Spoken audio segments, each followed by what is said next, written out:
Hi, good morning. It's Gene from maverickstar Observatory. Before we begin talking about this crisis that's happening in the United States at the moment, I just want to say a quick thank you to the few people over the last couple of days that have pledged a bit of support for our observatory, and a special thanks to John C. I just want to say thank you, John. You're becoming rare on the scale of support, people like you, and if I can encourage just a few more people to help, support the observatory and the efforts that we do, we may be able to help a few more people in the future. Okay, so, a couple of headlines there. Texas knew for years the power grid was at risk but did little about it. And, the end quote there is unbelievable, and rightly so. And then we've got on the other side, Texas weather, 100 million under winter storm. Warnings as blackouts could last for weeks, and then we've got the image of the migrating North Pole beneath it, because I completely believe that this is what is affecting our climate and delivering once in 30-year record temperatures to states like Texas.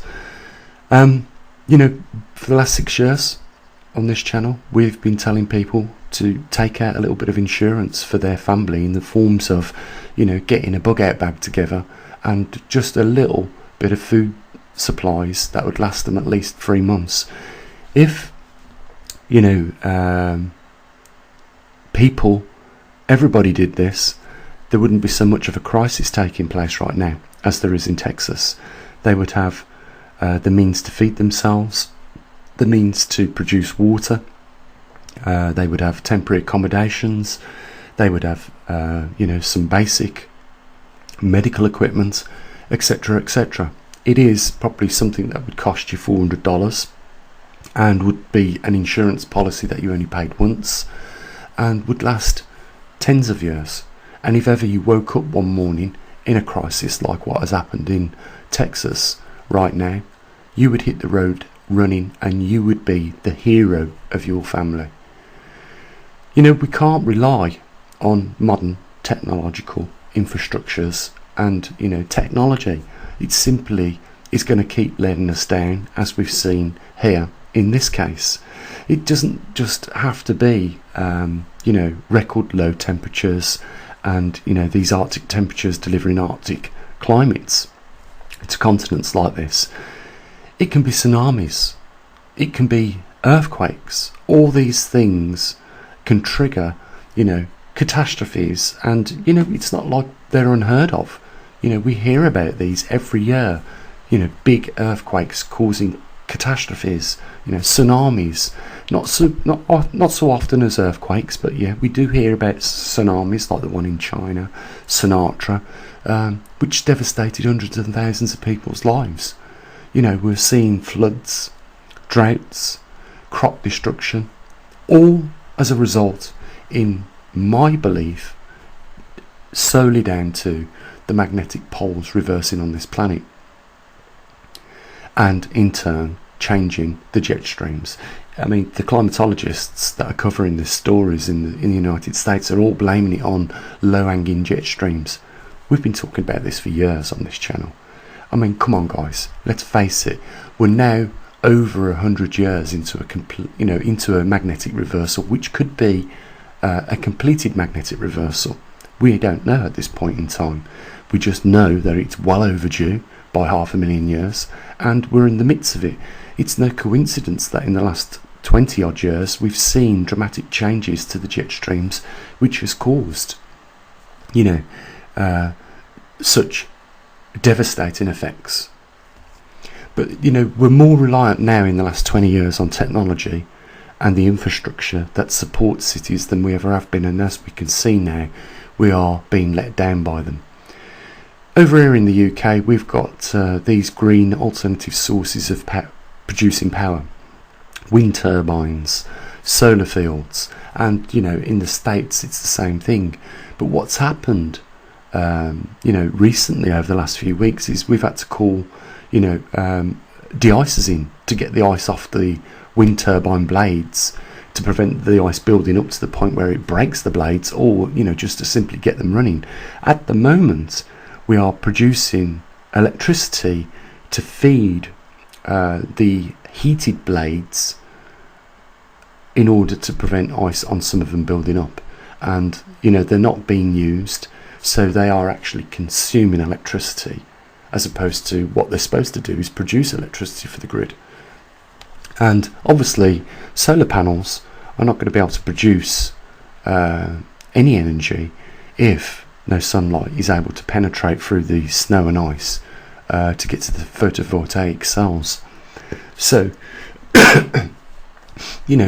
we're being let down by the very technology that we've chosen to switch over to. I say this time and time again. Cities, as time goes on and more technology gets squoze into them, and the methods change, become unsustainable places to live. And this is not something new that's happened just recently now. We found, or should I say our ancestors found out the same problems hundreds of years ago, even thousands of years ago. When the climate changes, and it does frequently, and you've built a city which you have grounded your population to, then it should come as no surprise that when that climate changes, that city is no longer sustainable to maintain the number of people that's within it. And this is exactly what we're seeing now in different states and different countries all around the world. It's because we have fixated our settlement permanently, and of course you can't do that.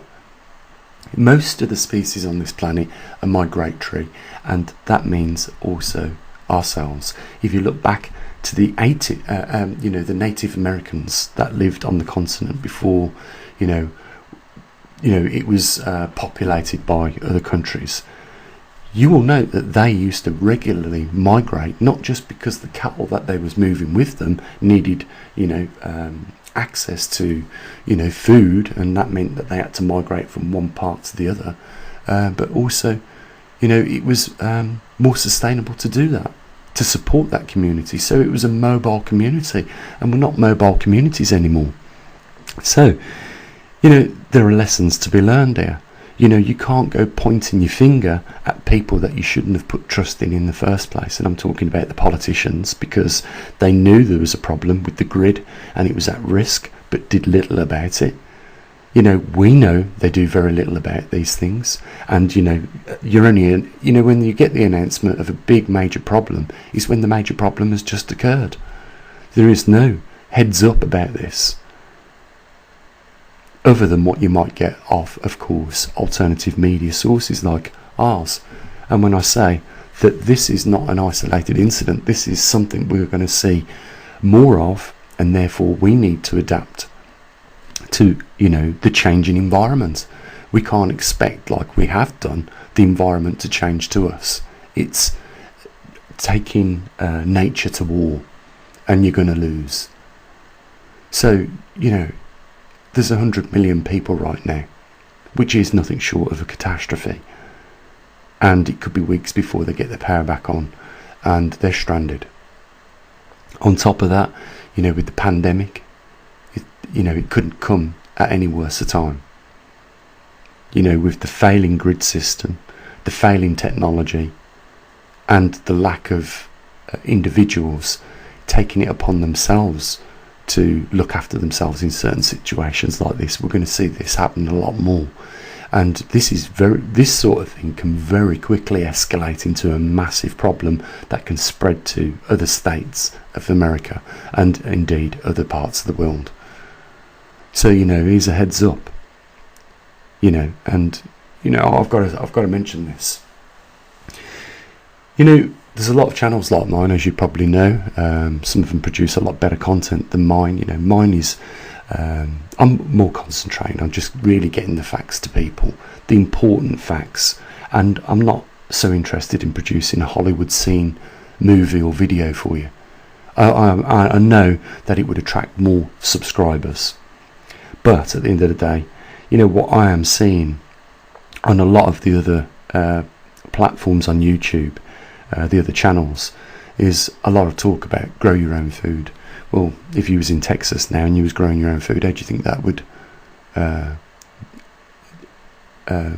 help you? Do you think that the crops would last this? You know, the problem is that we're seeing farmers, professionals, struggle to produce foods that they've been producing for hundreds of years. You know, their ancestors have passed down the skills to them, and we're seeing the farmers fail. And, you know, we've got people telling people, you know, to grow their own food. It's fine, you know, there's nothing wrong with growing your own food, but, you know, there's a lot more to it than what you think. And it's not going to change policies. Growing your own food is not going to change the policies of the state and the province that you live in. You know, and if that is what we need to do. You know, we've still got, I mean, they're saying grow your own food. We haven't gone back to the conditions of 200 years ago where it is necessary for you to grow your own food, because there is still food in the shops. Okay, I understand if you don't want to eat, you know, if what some shops are selling is genetically modified foods, I completely understand you don't want to feed your children that. But there are other alternatives. And we still have shipping that is bringing produce from all around the world, which is still functioning. And we still have logistics bringing the food to the shops. So I don't think that the emphasis should be solely put on growing your own food. Where I would put the emphasis is having excuse me, having, you know, a reasonable bug-out bag for your family and a little bit of food storage, and you can hit the road running when, you know, catastrophes come along like this. And then I think what we need to do is all agree on a way in which we change, you know, policies within our own countries, so that things like this are unavoided. And that really is it. We don't need to go Mad Max just yet, guys. And there is a lot more of these events to come. And what we need to do is do, you know, like we are trying at the observatory, get as much equipment out there into the field and understand this problem that we're facing better than we do right now. And then we can, you know, make some forecasts which can probably help a few people out.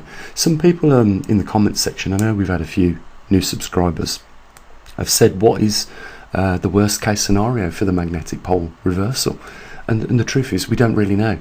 We do know it is affecting the climate. We do know it poses a risk when the poles go into a reversal, because it weakens the magnetosphere considerably, and that in turn will, you know, make the jet streams even worse. The climate will become a lot worse, and, you know, it will also affect human anatomy and other biology across the range, in the fact that it will cause more cancers to form. And like I say, across the range, you know, we're talking vegetation, animals and human beings. And then, you know, we also know that it can affect cardiac arrhythmias. So, you know, I think we've got enough on our plates to worry about with just those few things. And, you know, I just want to mention one other thing as well. We don't need to look for any more horror stories and fear porn. You know, we don't need to go looking for, you know, Planet X and Nibiru and Blue Star Katrina and things entering into our solar system that could pose massive threats, or alignments with planets that cause, you know, magnetic field alignments with, you know, the sun's alignment, and we're being trapped in the middle of it. And if that person's watching, you know who I'm talking about. We don't need to go there, because those sort of things are unlikely to affect what is taking place right now, and are unlikely to be the cause of what is happening right now.